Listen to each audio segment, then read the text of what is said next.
Bienvenue à toi qui m'écoutes sur les podcasts de Je suis sensible. J'espère que le contenu va te plaire et je te souhaite une bonne écoute.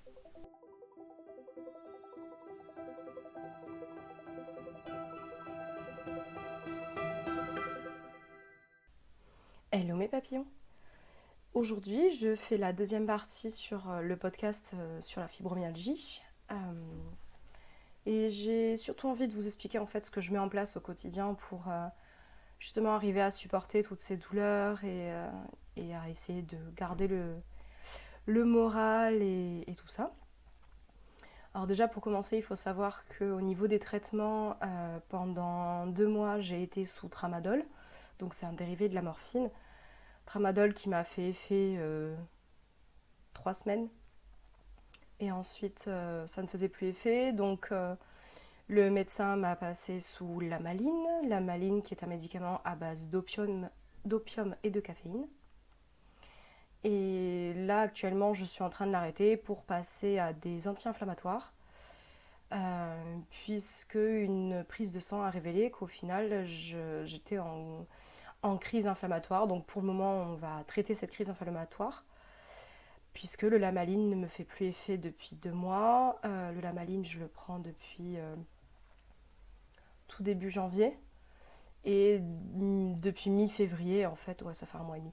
Depuis mi-février, ça me fait quasiment plus effet. Donc voilà, on va tester les anti-inflammatoires. En dehors de ça, donc j'ai regardé quand même pas mal de choses en fait sur internet par rapport à la fibromyalgie, ce qui était conseillé, tout ça. Donc j'avais regardé des chaînes YouTube que je pense je vous mettrai en barre d'infos, puisque ce sont aussi des personnes qui sont atteintes de fibromyalgie et qui racontent leur quotidien et comment ça se passe pour elles. Et il y a notamment une chaîne qui est une chaîne de yoga. Ça s'appelle Yoga avec Joël. Et elle pratique du yin yoga. Donc ce sont des postures très douces, maintenues pendant 2-3 minutes avec la respiration yoga et tout ça, qui permettent en fait de détendre le corps et le mental, et en même temps qui permet d'aller relaxer en profondeur et de muscler aussi quand même mine de rien, sans que le corps non plus soit soumis à un exercice trop intense. Je vous mettrai le lien de sa chaîne dans la description, parce que je trouve que elle est très douce dans sa façon de parler, dans sa façon de mener ses séances, et en fait elle explique qu'elle aussi est atteinte de fibromyalgie et que ces séances de yoga permettent justement de soulager quand même les douleurs. Donc il y a des séances qui peuvent durer 40 minutes, il y a des séances qui peuvent durer 10-15 minutes, et c'est ça que je trouve bien, c'est que moi j'en pratique quasiment un matin sur 2, et, et quand par exemple j'ai pas envie de faire 30 minutes de yoga parce que je suis fatiguée, parce que finalement je me suis pas réveillée à l'heure à laquelle je pensais, je me suis réveillée beaucoup plus tard, donc du coup j'ai moins de temps pour en faire. Donc c'est bien, ça me permet de choisir aussi les séances que je veux faire. Après, le seul bémol que je trouve avec les vidéos qu'elle propose, c'est que c'est pas une séance pour le corps en entier. Par exemple, moi je sais que j'ai souvent des douleurs au niveau des poignets et au niveau des cervicales. Elle fait rarement travailler justement ces zones-là. Après, le point positif, c'est que justement ce sont des postures extrêmement douces, et il y a plusieurs variantes, et notamment des variantes où on peut caler des coussins sous le dos, enfin sous le dos, sous les fesses, sous les genoux, sous la nuque et tout ça. Et je trouve que ça bien, parce que ça permet effectivement de faire la posture sans mettre le corps dans la douleur et en tension. Alors concrètement, moi ce qui se passe, c'est que le matin, je suis extrêmement verrouillée. Sortir du lit, c'est très compliqué en fait. Je sens que j'ai le corps qui est très très tendu, comme si je m'étais battue toute la nuit. En général, j'ai les mâchoires qui ont été extrêmement crispées. J'ai la trace des dents en fait sur l'intérieur des joues. On m'a fait porter pendant plusieurs mois une gouttière, parce que je grince pas des dents, mais je serre des dents apparemment pendant la nuit. Ce qui me provoquerait effectivement toutes les tensions au niveau du haut du haut des cervicales et au niveau de la mâchoire. Le seul truc, c'est qu'en fait, c'est une gouttière en dur, enfin en rigide, qui c'est pas une gouttière souple. Et en fait, j'ai l'impression d'être explosée quand je me réveille après avoir dormi avec ça. En fait, j'ai l'impression d'avoir serré encore plus des dents. Ça me dérange, ça m'appuie sur les dents, ça m'appuie sur les gencives. Pendant la nuit, ça m'est déjà arrivé de me réveiller pour l'enlever. Donc bon, j'ai tenu 4 mois avec, j'ai fini par l'enlever, ça m'énervait. Je trouve ça pas très ragoûtant. Bref. Donc au final, ça ne m'a pas du tout aidé, par exemple, à me soulager, quoi. Donc comme ça ne m'aide pas, je préfère l'arrêter. Donc le matin, quand je me réveille, il y a deux cas de figure. Mon travail, je travaille sur deux horaires. Le premier, je commence à 7h30 et je finis tôt dans l'après-midi. Donc en général, dans ce cas de figure-là, je n'ai pas le temps de faire des étirements le matin. Quand je me réveille à 6h15, j'ai franchement pas envie de me bouger. Donc en général, je me traîne. Je mets à peu près 45 minutes à émerger de mon brouillard. Donc c'est le temps qu'il me faut pour déjeuner, me préparer, faire des bisous au chat, faire des papouilles et des ronrons pour bien commencer la journée. Et ensuite, donc je fais ma journée et l'après-midi, comme en général je suis libre, c'est là où je cale tous mes rendez-vous. Et notamment mes rendez-vous médecin, rhumato, IRM, scanner, prise de sang, et kiné et ostéo, parce que oui, quand même, mine de rien. Là, j'ai repris mes séances de kiné, ça fait depuis le mois de... J'ai pas envie de dire de bêtises, ça fait au moins depuis le mois de décembre que quasiment toutes les semaines, j'ai 1 à 2 séances de kiné. Donc c'est assez pesant, surtout que mon kiné est extrêmement bien. Il fait partie de ces personnes qui massent vraiment ou qui font faire des exercices, en fait, qui sont avec le patient pendant... Moi, mes séances, ça dure entre 35 et 45 minutes. Tout dépend de ma douleur. Et il prend vraiment le temps. C'est pas, il me pose des électrodes, débrouillez-vous pendant 20 minutes, et puis je reviens, je vous mets de la chaleur, et on fait trois exercices d'étirement, et puis rentrez chez vous. Non, non, lui, ce qui est vraiment bien, c'est qu'il est là, il masse pendant 30 minutes, enfin 25 à 30 minutes. Il me demande exactement là où j'ai mal, donc il va insister là où j'ai mal, il va après adapter les exercices en fonction de ça. C'est génial. Le seul truc, c'est que quand je ressors des séances, je suis shootée. Donc je ne peux plus rien faire du reste de mon après-midi. Déjà de ma journée de base, je suis fatiguée. Alors là, encore plus, j'ai qu'une envie, c'est de me coller soit au soleil, soit sur mon canapé et de plus bouger jusqu'à ce que ce soit l'heure de manger et d'aller me coucher. En général, je rentre aussi de mes séances de kiné, je me fais une douche brûlante. Et comme je lui expliquais, ça me bouffe en fait, puisque c'est censé être mes après-midi de libre et au final, je fais rien parce que je suis pas en capacité de faire quoi que ce soit. Euh, Pareil, passer mon temps dans les salles d'attente pour passer les scanners, les IRM, les radios, puisque récemment il a fallu que je fasse une radio entière du corps. Autant dire que j'ai souffert parce que j'étais en crise ce jour-là et qu'il faut se tenir. En soi, ça fait pas mal, hein, mais il a fallu que je me tienne debout, collée contre une plaque, et que je me tienne à des petites barres qui étaient sur le côté. Le seul problème, c'est que, ben, en fait, mes poignets me font mal. Il a fallu que je mette mes pieds dans une certaine position, mes genoux m'ont fait super mal, mes hanches m'ont fait mal. Et ensuite de ça, il a fallu que j'attende 1h30 dans la salle d'attente en ayant super mal, bondée, avec un masque qui m'empêche clairement de respirer, pour avoir les résultats. Moi, ces journées-là, j'en ai marre, je ne les supporte plus. Dans la semaine, j'ai eu mon rendez-vous rhumatologue pour faire un point sur tous mes examens que j'ai passés. 2h30 d'attente avant de pouvoir passer.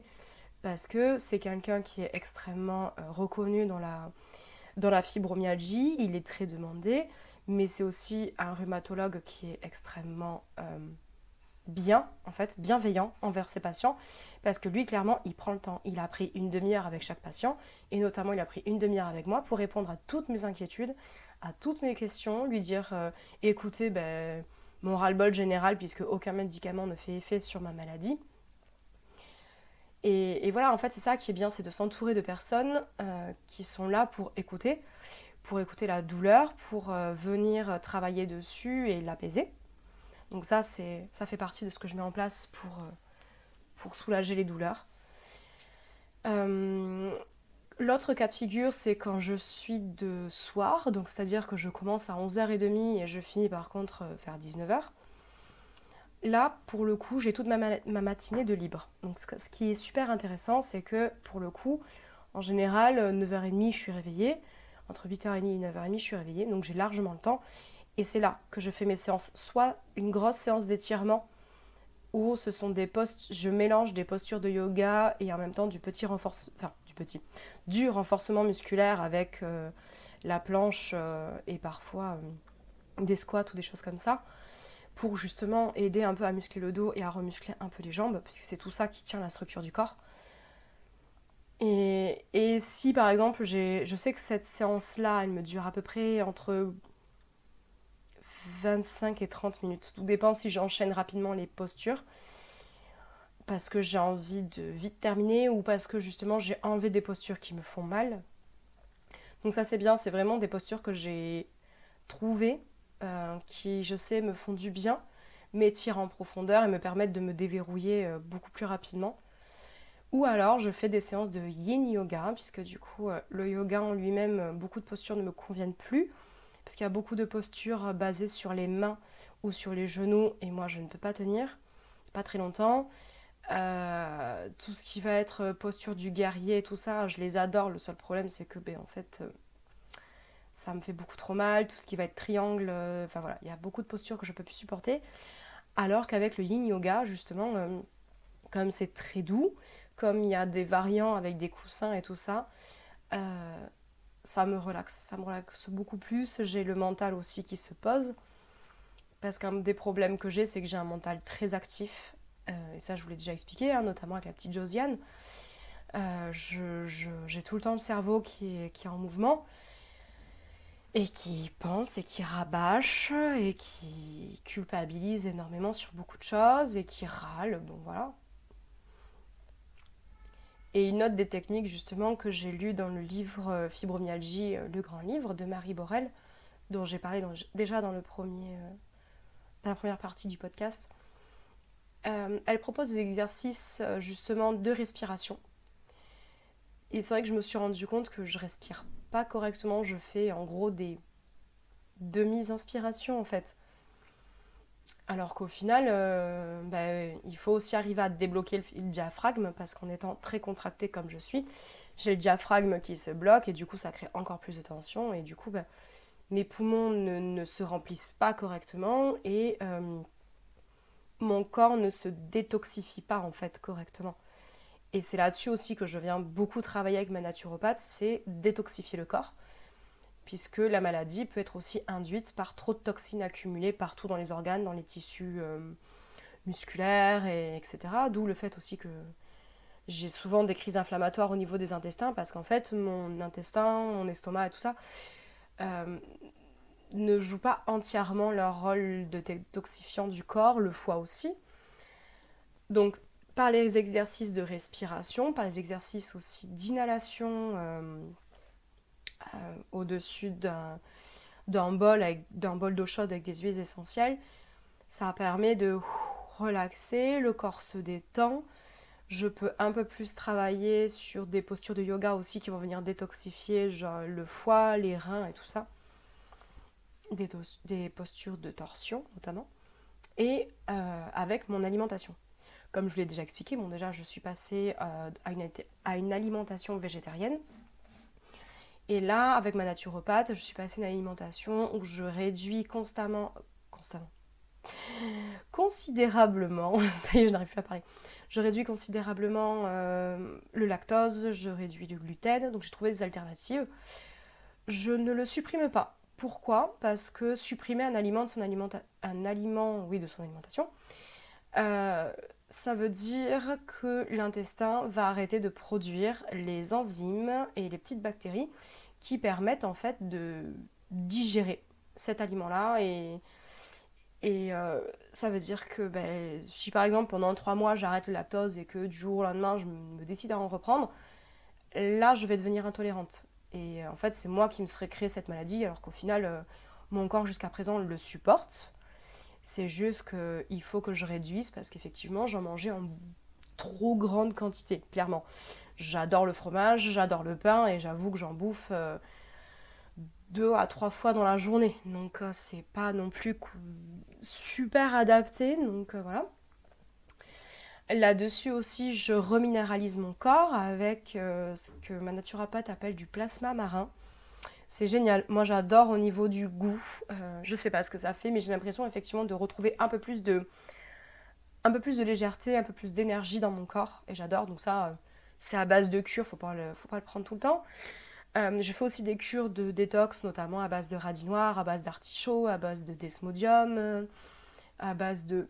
J'ai pas encore testé, mais je suis censée commencer le fenouil. Le seul problème, c'est que je déteste le goût de l'anis et du réglisse et de la réglisse. Donc j'ai pris le fenouil en gélule. On verra bien si je le supporte. Donc voilà, ma naturopathe m'a mis en place tout un planning où, avec des compléments alimentaires naturels et avec une alimentation équilibrée, je suis en train de retravailler toute ma paroi intestinale pour la refaire. Je suis en train d'aider le reste de mon corps à se détoxifier et à éliminer en fait tout ça. Et la dernière chose aussi que je mets en place, c'est malheureusement avec le pass sanitaire, vaccinal, tout ce que vous voulez, ça devient un peu plus compliqué pour moi d'y aller, c'est de détoxifier le corps par la chaleur, et notamment par les saunas. Donc ça, le sauna, malheureusement, pour le moment, je fais une croix dessus, donc j'attends impatiemment le 14 mars, que je puisse retourner à Caliceo, me faire une bonne séance de bulles et de sauna, je kiffe le sauna et le hammam, pour justement, par la sueur, détoxifier le corps. Et il y a sinon le bain. Le bain à base d'argile et d'huile essentielle. Alors, j'ai pas encore testé le bain à base d'argile parce que malheureusement, déjà, je prends pas des bains tous les 15 matins parce que vous savez très bien que j'ai une conscience écologique. Donc, prendre un bain, bah, j'en fais à la limite un par mois et encore. Voilà, sinon je fais des douches brûlantes. Donc le bain avec l'argile, malheureusement, j'ai pas de bain chez moi, donc je suis chez mes parents et j'oublie à chaque fois de ramener mon petit pot d'argile chez mes parents. Par contre, la dernière fois, j'ai fait un bain à base d'huile essentielle, de lavande fine, de gold terry et j'ai rajouté de l'huile de copaïba. Euh, J'essaierai de vous mettre en lien la description de cette huile parce que je serais incapable de la retranscrire, mais c'est une huile en fait qui va aider un peu à décupler les effets des huiles essentielles et à être mieux absorbée par le corps. Et en même temps, l'huile de copaïba, si je ne me trompe pas, a un effet relaxant similaire au CBD. Euh, je suis restée une heure et demie dans mon bain. J'étais trop bien. Le reste de la journée, parce qu'en plus je l'ai fait le matin, le reste de la journée, je n'ai pas eu une seule douleur. J'étais trop bien. Le seul problème, c'est comme je vous le dis, au niveau économie d'eau, je suis désolée, prendre un bain, c'est pas ce qu'il y a de plus pratique. Donc j'essaierai de trouver d'autres solutions adaptées pour moi, j'ai envie de dire. Et ensuite, pour calmer le mental, la méditation. La méditation ou alors je lis, j'adore lire, je lis énormément. Le seul problème c'est que j'ai aussi tendance à beaucoup lire sur ma maladie, ce qui par contre ne m'aide absolument pas. Donc dans ce cas, là en ce moment je suis un peu en train d'arrêter et de me dire ok, en fait je me fous la paix. Et ça aussi c'est juste trop bien parce que j'ai tendance à être extrêmement exigeante avec moi-même. Et là, il y a des jours, tant pis en fait. J'accepte de ne pas avoir dormi de la nuit parce que j'ai le mental qui était présent, et tant pis, je fais ma journée. Et puis, j'accepte de dire à mes collègues que y a des choses que je me sens pas de faire parce qu'au niveau physique, ça va pas. Hier, par exemple, j'ai demandé clairement à mes collègues de prendre mon relais parce que je travaille avec de l'humain et là, je pouvais pas. J'étais tellement en douleur que je pouvais rien faire. Le bruit m'insupportait, parler m'insupportait, je n'arrivais même plus à être compatissante avec mes collègues qui me racontaient leurs problèmes et tout ça. Et je leur ai dit, écoutez, en fait, ça va pas, donc prenez mon relais. Je me mets dans la pièce d'à côté, j'avais besoin de faire du tri dans des documents et tout ça. Je me mets dans la pièce d'à côté, je prends l'ordi, je bosse là. J'ai bossé pendant 1 heure et demie, 1 heure et demie, 2 heures, et je leur ai dit, si vous avez besoin, vous m'appelez, mais franchement, laissez-moi tranquille en fait. Et l'après-midi, on a fait une réunion, et pareil, c'était une réunion flash, comme on dit, parce qu'en fait, on a des problèmes dans l'équipe et il fallait absolument qu'on en parle. En fait, j'ai pris ma chaise, je me suis collée à la baie vitrée parce qu'il y avait un rayon de soleil et j'étais au chaud. Et en fait, ça m'a permis en gros, de mettre mon corps en pause, d'être présente à ce qui se passait, d'intervenir quand il y avait besoin, mais de relâcher en fait. De relâcher les tensions que j'avais dans mon corps et voilà. Et des fois, ça va pas, tant pis, c'est comme ça. J'accepte en fait et il faut que je sois là-dedans.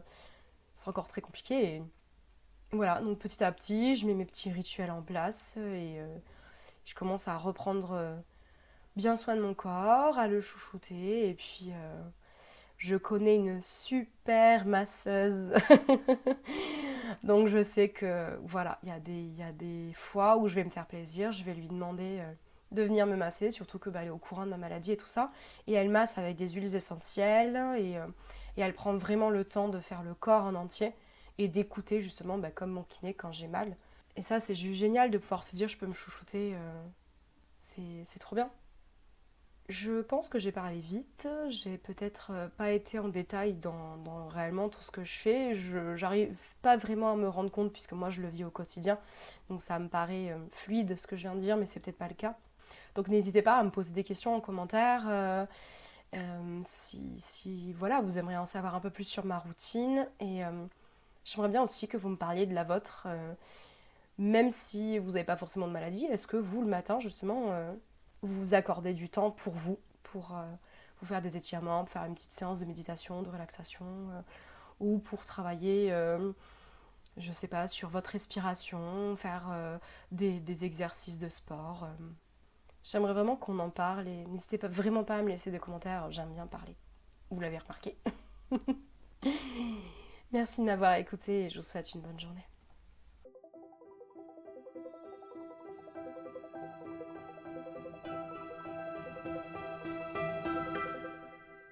Je te remercie sincèrement pour ton attention.